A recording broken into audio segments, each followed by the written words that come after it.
I want to just say that I'm so happy to be here with you all tonight and to have a chance to talk to you. I'm really pleased. And I'm also really touched that so many people turned up. It's cold and it's dark and we're all tired and we've all had a long day and yeah, I don't take for granted that you're here.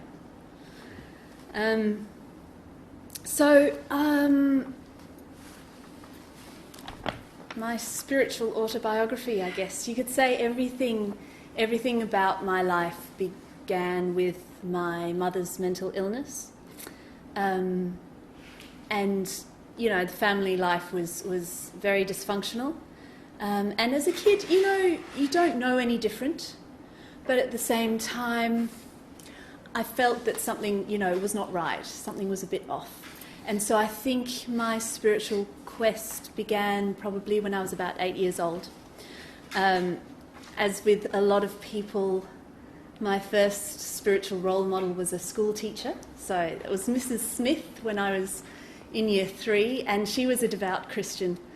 And she just had this confidence and a peace about her, and she was so assured and inspired.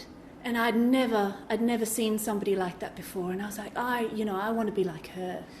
And so I felt like I want to grow up and be a nun when I was 8. And then, of course, the school year changes, and you have a different teacher, and that kind of fell by the wayside. But all through my teens and my 20s, I was searching, and I explored lots of different traditions. So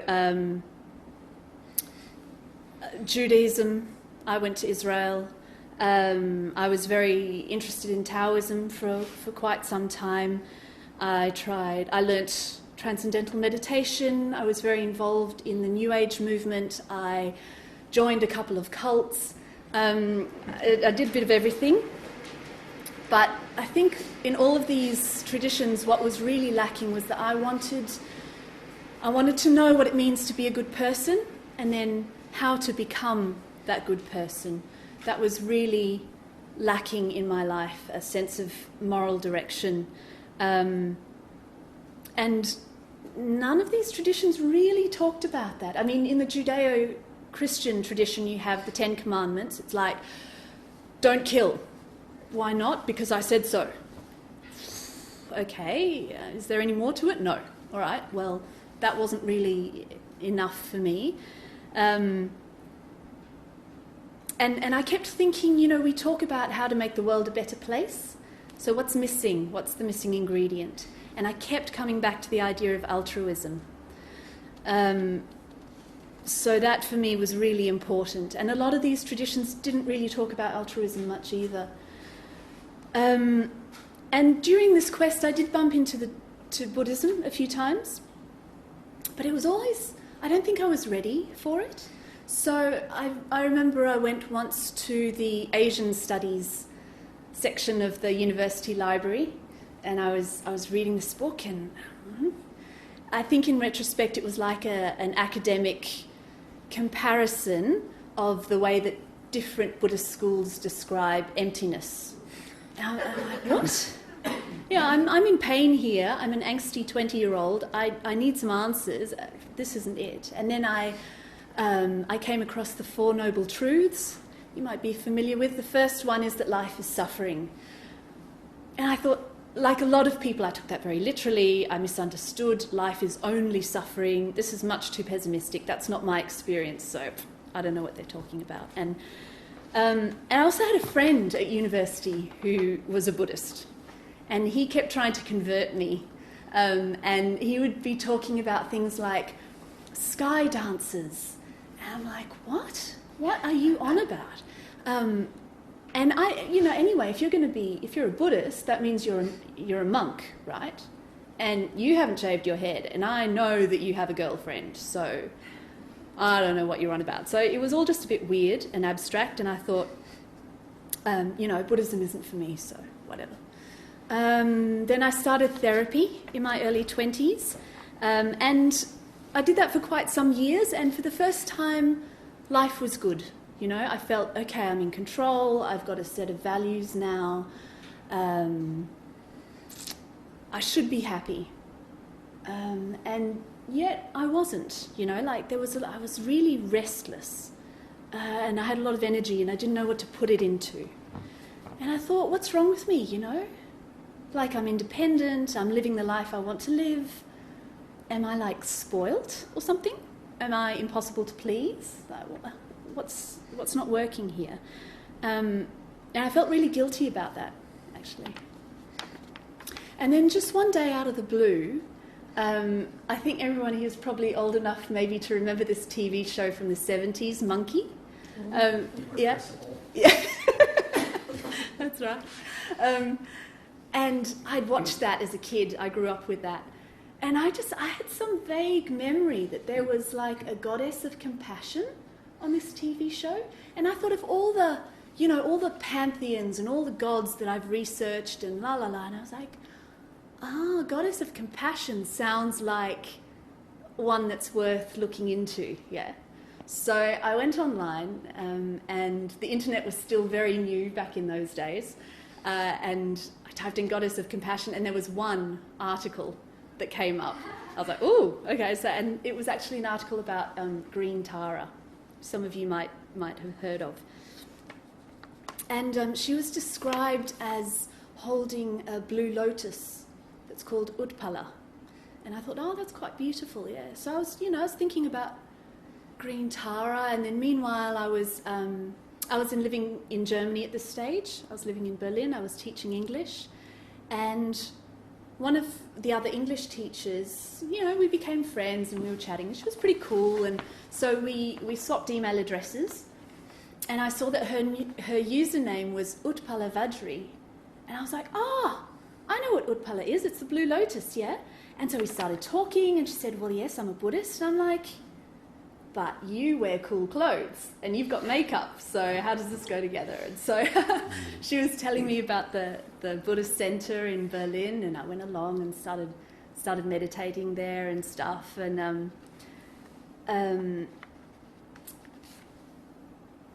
so she was sort of like my first teacher. And when I first started going along to the centre, because of my experiences with these cults, I was very wary, you know, like I was expecting that sooner or later somebody there was going to say, well, actually, you know, I'm God and you need to start worshipping me. So I was just waiting, you know, biding my time until somebody was going to take me aside and let me know. But that didn't happen. Everyone seemed quite sane and calm.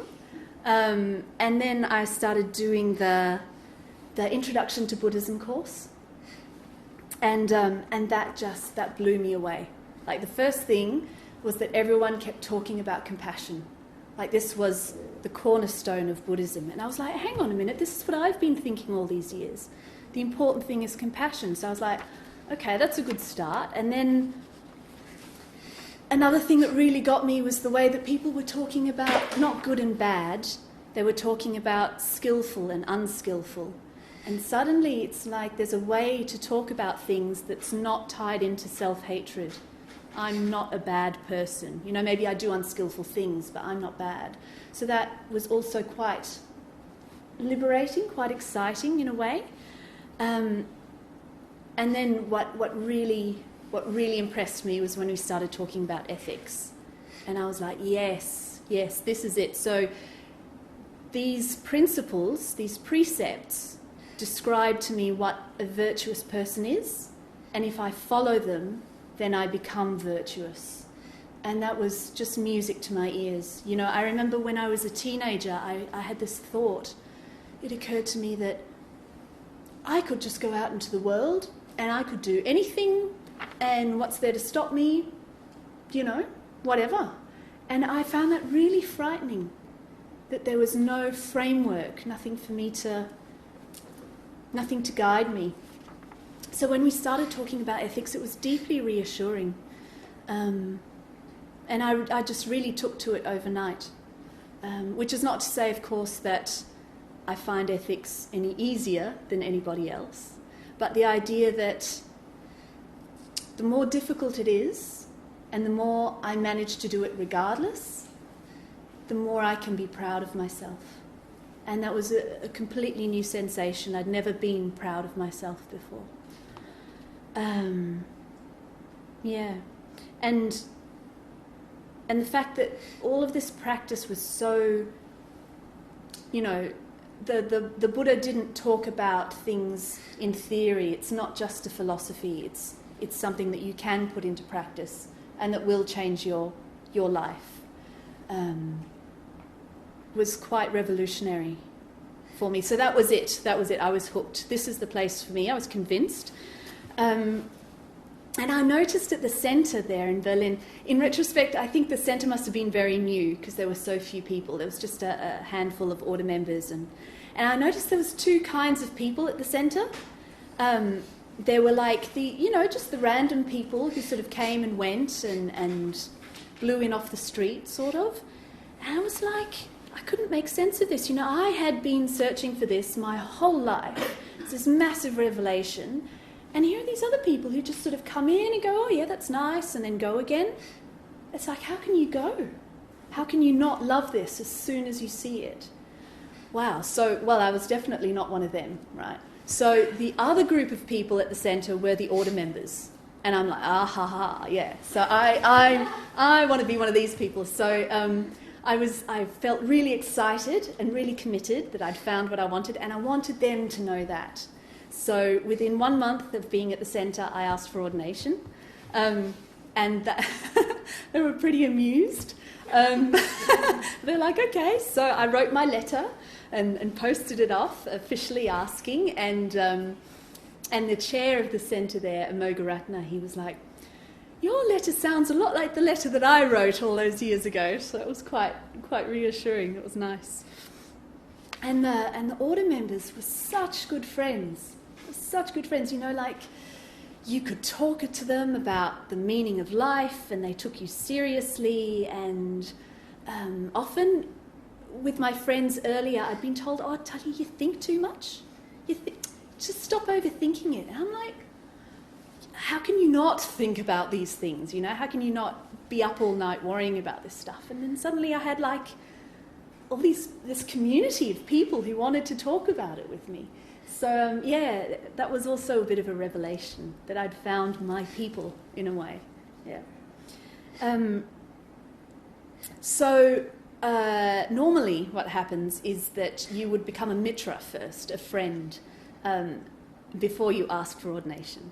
So because I'd asked for ordination first, they're like, okay, well, next festival day you can become a mitra. I'm like, okay, whatever. So I had my little ceremony, and the ceremony is about declaring that you consider yourself a Buddhist and that you want to practice within the context of Triratna, and also that I was publicly taking on the ethical precepts.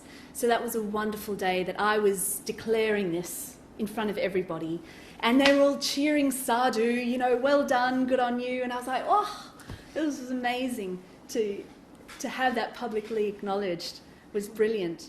And I think the thing that I've struggled with most back then and also now is probably vegetarianism, because I really like meat. But yes, the idea of purifying yourself by doing something that you wouldn't otherwise do, kind of choosing something that's uncomfortable but is better for you, is a really effective way of chipping away at the ego. I don't get to do what I want all the time, and it's a very clean feeling for me, at least. Yeah, and I often reflect that the ethical precepts are what distinguish us here from hell. It's what distinguishes us from just like being like beasts who just devour each other, acting like animals.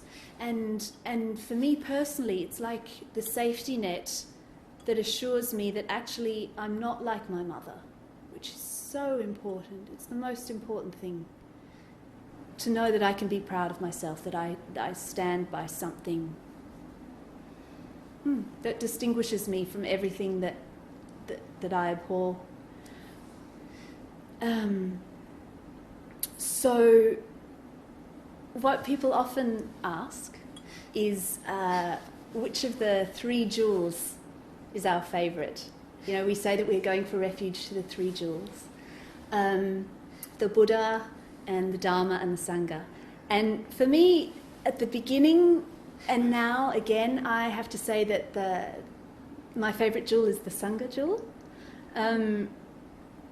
Just because I mean, I've been practicing for 14 years now, and there's definitely been periods where Sangha has been very difficult and, you know, too hard, in the too hard basket.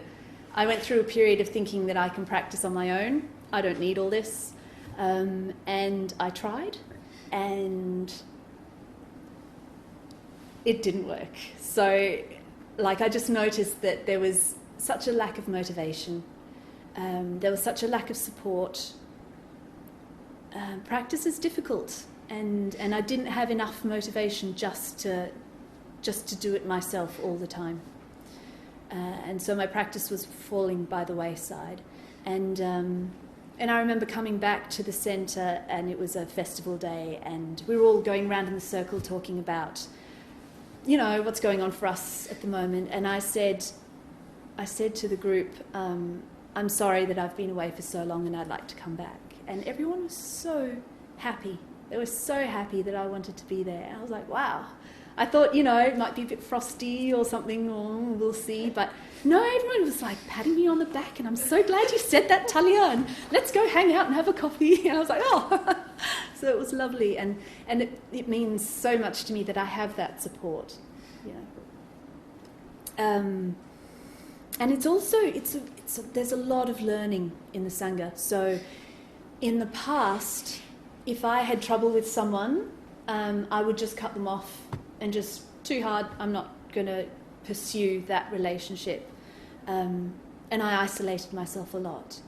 But with Sangha, it's kind of like, to me it feels like family. I can't just do that.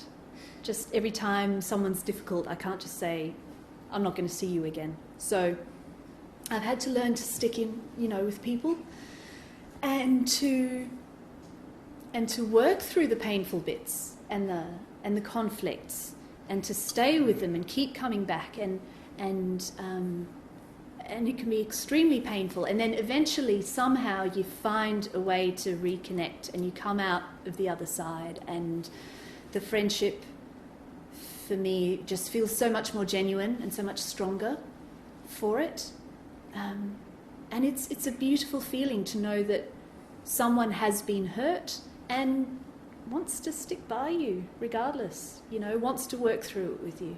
That's a completely new experience for me as well, and that I've learned a lot from. And the Sangha jewel is also a double jewel, because we have this Sangha here, all of us sitting here, but there's also the Arya Sangha, the noble Sangha of archetypal Buddhas, like these pictures here on the walls around us. And this is a very fundamental part of my practice, that really inspires and supports me in quite a different way, but is at least equally important. But yes, that's probably a talk for another day. That's a whole other topic I could go on about at length. So I think really when I look back on my practice, I think that there is nothing I would rather be doing with my life than this. There's nothing that's as important. You know, I've had ideas about careers and relationships and all sorts of things that I could have chosen to do with my life. But none of them are the first priority anymore. This practicing Buddhism is the first priority, and then other things kind of just fall by the wayside, and that feels okay, that feels good. I don't regret that decision. And I can't go back to living the way I used to live. I kind of compare it to, you know, when you learn to read and you know something now, and you can't go back to being illiterate anymore. Even if you want to, it's too late. So I feel like that's happened here on the path. I've seen things, and I know things now, and I can't go back to being completely ignorant the way I was before. And so, yeah, so that's where I am now. I think that's it.